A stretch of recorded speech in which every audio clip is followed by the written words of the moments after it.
Sir ଆପଣଙ୍କୁ news ରୁମ୍କୁ ସ୍ୱାଗତ କରୁଛି ସାର୍ ଯେଭଳି ଭାବେ ପାକିସ୍ତାନ ଉପରେ ଭାରତ ଆକ୍ରମଣ କରିଛି ବର୍ତ୍ତମାନ ସମୟରେ ଆପଣ এই ଘଟଣାକୁ କେମିତି ଦେଖୁଛନ୍ତି ଆଗକୁ କ'ଣ ହେବ ବୋଲି ଆପଣଙ୍କର ମତ କ'ଣ ରହୁଛି?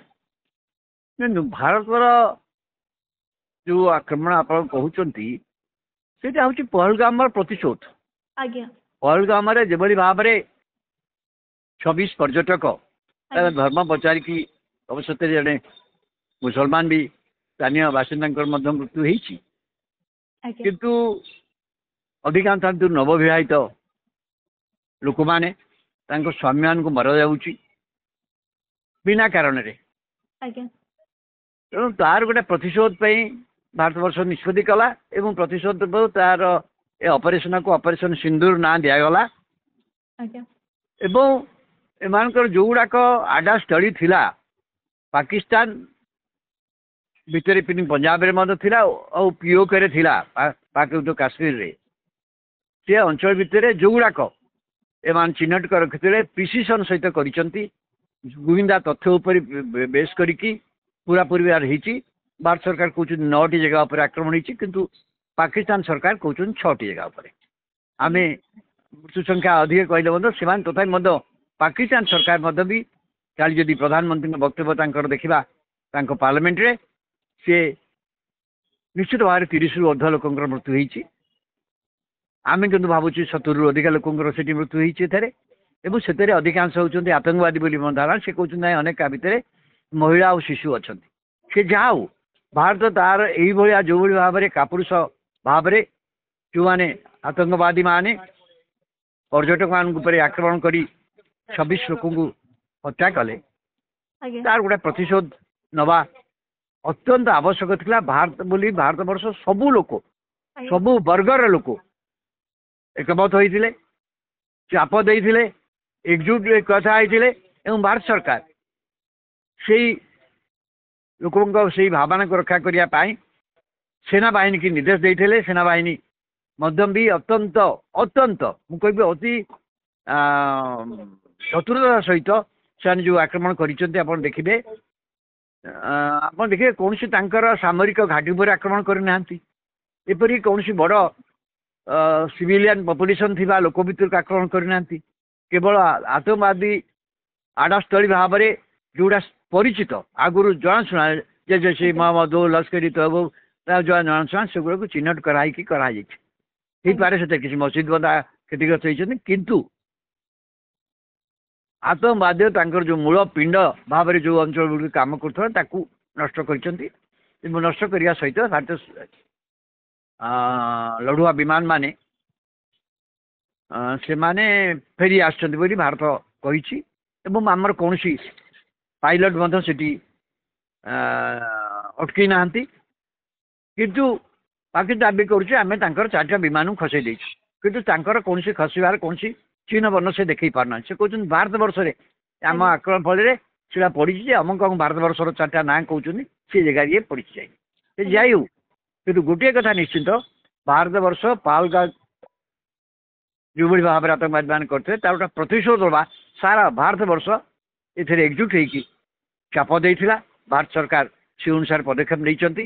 ପହଲଗାମ ଆକ୍ରମଣ 14 ଦିନ ପରେ ଘଟଣା ହେଇଛି, କିନ୍ତୁ ବର୍ତ୍ତମାନ ଆ ଉପରେ ନିର୍ଭର କରୁଛି ଯେ ପାକିସ୍ତାନ କି ଧରଣର ରେସ୍ପନ୍ସ ନେଉଛି। କାରଣ କାଲି ପାକିସ୍ତାନ ପ୍ରଧାନମନ୍ତ୍ରୀ ଯାହା କହିଛନ୍ତି ଏହାର ପାଲଟା ଜବାବ ଦେଇପାରେ। ପାକିସ୍ତାନ ଏକ୍ଜାକ୍ଟଲି କାଲି ପ୍ରଧାନମନ୍ତ୍ରୀ ତାଙ୍କର ସେଟା କହିଛନ୍ତି, ତାଙ୍କ ଡିଫେନ୍ସ ମିନିଷ୍ଟର କହୁଛନ୍ତି ଆମେ ପାଲଟା, କିନ୍ତୁ ସେ ପାଲଟା ଦେଖନ୍ତୁ ଭାରତ ବର୍ଷ ଯୋଉ କରିଛି ସେଥିରେ ତାଙ୍କର କୌଣସି ବିମାନ କୌଣସି ସାମରିକ ଘାଟି ଉପରେ ଆକ୍ରମଣ କରୁନି, ସାମରିକ ଲକ୍ଷ୍ୟସ୍ଥଳ ଉପରେ କିଛି କରିନି ବା ପାକିସ୍ତାନ ଏୟାର ସ୍ପେସକୁ ମଧ୍ୟ ଭାয়োଲେଟ୍ କରିନି। ଭାରତ ଅତ୍ୟନ୍ତ ଅତ୍ୟନ୍ତ ଚତୁରତାର ସହିତ ସୂକ୍ଷ୍ମ ଭାବରେ କେବଳ ଟାର୍ଗେଟେଡ୍ ପ୍ଲେସ୍ ଗୁଡ଼ିକ ଉପରେ ଆକ୍ରମଣ କରିଛି, ଯାହା ଏକଦମ ପୁରା ଗୁଇନ୍ଦା ସୂଚନା ଅନୁସାରେ ଯୋଉ ଯୋଉ ସ୍ଥାନ ଗୁଡ଼ିକରେ ଆଟାକ୍ କରିବା କଥା ସେଟା କରାହେଇଛି। ଭାରତ ଯେ ଏ ଯୁଦ୍ଧରେ ପରିଣତ କରିବାକୁ ଚାହୁଁନାହିଁ ତାହା ସ୍ପଷ୍ଟ ଭାବରେ ଜଣାପଡ଼ୁଛି। କାଲି ଡିଫେନ୍ସ ଡିପାର୍ଟମେଣ୍ଟ ଆମର ଦେଶିକା ମନ୍ତ୍ରଣାଳୟର ଯୋଉ ବିବୃତ୍ତି ମଧ୍ୟ ପ୍ରକାଶ ପାଇଛି ସେଠାରୁ ଏଥିରେ ମଧ୍ୟ ସ୍ପଷ୍ଟ। ଇଭିନ୍ ଆମର ବୈଦେଶିକ ବ୍ୟାପାର ସଚିବ ଯିଏକି କାଲି ପ୍ରେସ୍ ବ୍ରିଫିଂ କଲେ ସାମ୍ବାଦିକ ସେ ମଧ୍ୟ ଏକଥା କହିଛନ୍ତି ଆମେ ଏସ୍କାଲେଟ୍ କରିବାକୁ ଚାହୁଁନୁ, ନନ୍ ଏସ୍କାଲେଟେଡ୍। ତେଣୁ ସେଇ ହିସାବରେ ଭାରତ କାମ କରିଛି ମୁଁ ଭାବୁଛି ପାକିସ୍ତାନ ଆକୁ ବୁଝିବା ଦରକାର। ପାକିସ୍ତାନ କାଲି କହିଛି ଆମେ ମଧ୍ୟ ସନ୍ତାସବାଦ ଆକ୍ରମଣ ଶିକାର ହଉଛୁ।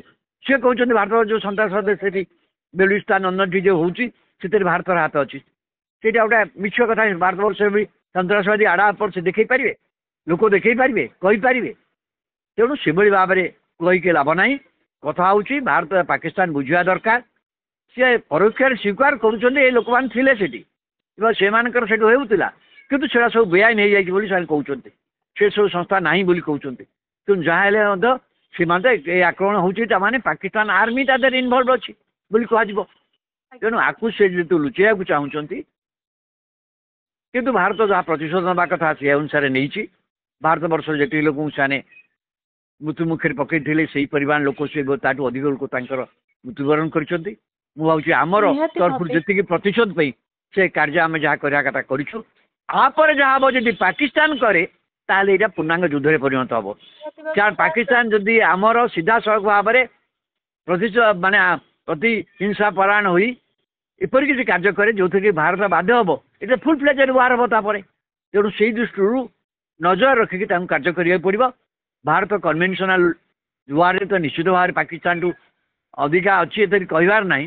ଆଜ୍ଞା କେବଳ ପାକିସ୍ତାନ ଧମକ ଦେଉଛି ପରମାଣୁର। ମୁଁ ଭାବୁନି ପାକିସ୍ତାନ ଏତେ ଦୁର୍ବୁଦ୍ଧି କାମ କରିବ, କାରଣ ବିଶ୍ୱର କୌଣସି ରାଷ୍ଟ୍ର ମଧ୍ୟ ସେଥିପାଇଁ ତାଙ୍କୁ ସହଯୋଗ କରିବେ ନାହିଁ। ନିହାତି ଭାବେ ଆପଣ ସାର୍ କାଲିର ବିଶ୍ୱର ଘଟଣା ପରେ କୌଣସି ରାଷ୍ଟ୍ର ମଧ୍ୟ ତାଙ୍କୁ ସହଯୋଗ କରିବେ ନାହିଁ। କିନ୍ତୁ ଅନ୍ୟପଟେ ଆମେ ଯଦି ଦେଖିବା କେନ୍ଦ୍ର ଗୃହମନ୍ତ୍ରୀ ଯିଏ ଅଛନ୍ତି ଅମିତ ଶାହ, ସେ ବର୍ତ୍ତମାନ ଯୋଉ ସୀମାନ୍ତବର୍ତ୍ତୀ ରାଜ୍ୟ ଗୁଡ଼ିକ ଅଛି 9ଟି ରାଜ୍ୟକୁ ସତର୍କ ରହିବାକୁ ନିର୍ଦ୍ଦେଶ ଦେଇଛନ୍ତି ଏବଂ ଅତ୍ୟାବଶ୍ୟକୀୟ ସାମଗ୍ରୀ ମହଜୁଦ ରଖିବା ପାଇଁ ମଧ୍ୟ କହିଛନ୍ତି। ଯେମିତିକି ପାକିସ୍ତାନ ଆଉ ନେପାଳ ସୀମାନ୍ତ ଯୋଉ 9ଟି ରାଜ୍ୟ ରହିଲା ତାର ମୁଖ୍ୟମନ୍ତ୍ରୀ, ମୁଖ୍ୟ ସଚିବ, ଡିଜିପି ଏବଂ ଉପରାଜ୍ୟପାଳଙ୍କ ସହିତ ମଧ୍ୟ ଏକ ବୈଠକ କରିଛନ୍ତି। ଏକ୍ଜାକ୍ଟଲି କରିବା ଉଚିତ, କରିବା ଠିକ। ଆମର କାଲି ଦେଖନ୍ତୁ ମକ୍ ଡ୍ରିଲ୍ ହେଲା, ସିଭିଲ ଡିଫେନ୍ସ ବ୍ୟବସ୍ଥାକୁ କରାହେଉଛୁ, ସୀମାନ୍ତବର୍ତ୍ତୀ ରାଜ୍ୟମାନଙ୍କୁ ପୁରା ସତର୍କ। କାହିଁକିନା ଆପଣ ବିଶ୍ୱାସ ନାହିଁ ନା ଆଙ୍କ ଉପରେ, ପାକିସ୍ତାନ ଉପରେ ବିଶ୍ୱାସ କରିପାରନ୍ତି। ସେମାନେ ଯଦି ଆକ୍ରମଣ କରନ୍ତି ସେଇ ଅନୁସାରେ ଆମକୁ ସୀମାନ୍ତବର୍ତ୍ତୀ ଅଞ୍ଚଳରେ କାଲି ଦେଖନ୍ତୁ ସୀମାନ୍ତବର୍ତ୍ତୀ ଅଞ୍ଚଳରେ ବହୁ ଲୋକଙ୍କୁ ସେମାନଙ୍କୁ ତାଙ୍କ ଘର ଦ୍ୱାରା ଛାଇକି ଅନ୍ୟତ୍ର ଚାଲିଯିବା ପାଇଁ କୁହାଯାଇଛି। ଆପଣ ଦେଖିଥିବେ ଅନେକ ଟ୍ରାକ୍ ଟ୍ରାକ୍ଟରରେ ଲୋକମାନଙ୍କର ତା ଜିନିଷପତ୍ର ନେଇକି ସୁରକ୍ଷିତ ସ୍ଥାନକୁ ଯାଉଛନ୍ତି। କାରଣ କାଲି ପାକିସ୍ତାନ ପାଖରୁ ଯେଉଁ ପାଲଟା ଆକ୍ରମଣ କରାହେଇଛି ସେଲି ବର୍ଡରରେ, ସେଥିରେ ମଧ୍ୟ ଆମର 10 ଜଣ ଲୋକ ପ୍ରାଣ ହରାଇଛନ୍ତି, ବହୁତ ଲୋକ ଘର ଦ୍ୱାର ଭାଙ୍ଗିଛି। ତେଣୁ ଏଇଟା ଚାଲିବ ସେଗୁলো ପାକିସ୍ତାନ ଯଦି କରେ, ତାର ଯଦି ଫୁଲ୍ ପ୍ଲେଜ୍ କରେ ତାର ପ୍ରତିକାର ପାଇଁ ତ ଭାରତବର୍ଷ ବ୍ୟବସ୍ଥା କରିବ। ତେଣୁ ଭାରତ ସବୁ ଅନୁସାରେ ବ୍ୟବସ୍ଥା ସେ ଅନୁସାରେ କରୁଛି। ତେଣୁ ଅମିତ ଶାହ ଯେହେତୁ ଦେଶର ଗୃହମନ୍ତ୍ରୀ, ସେ ସବୁ ସୀମାନ୍ତବର୍ତ୍ତୀ ରାଜ୍ୟମାନଙ୍କୁ ଜଣେଇବା ସ୍ୱାଭାବିକ ଚଳେଇଛନ୍ତି। ସତର୍କ ରୁହ। କାଲି ମଧ୍ୟ ମକ୍ ଡ୍ରିଲ୍ ହେଇଛି, ଚାରିଆଡ଼େ ଆପଣ ଦେଖିଛନ୍ତି, ଆଜ୍ଞା ଭୁବନେଶ୍ୱରରେ ମଧ୍ୟ ହେଇଛି।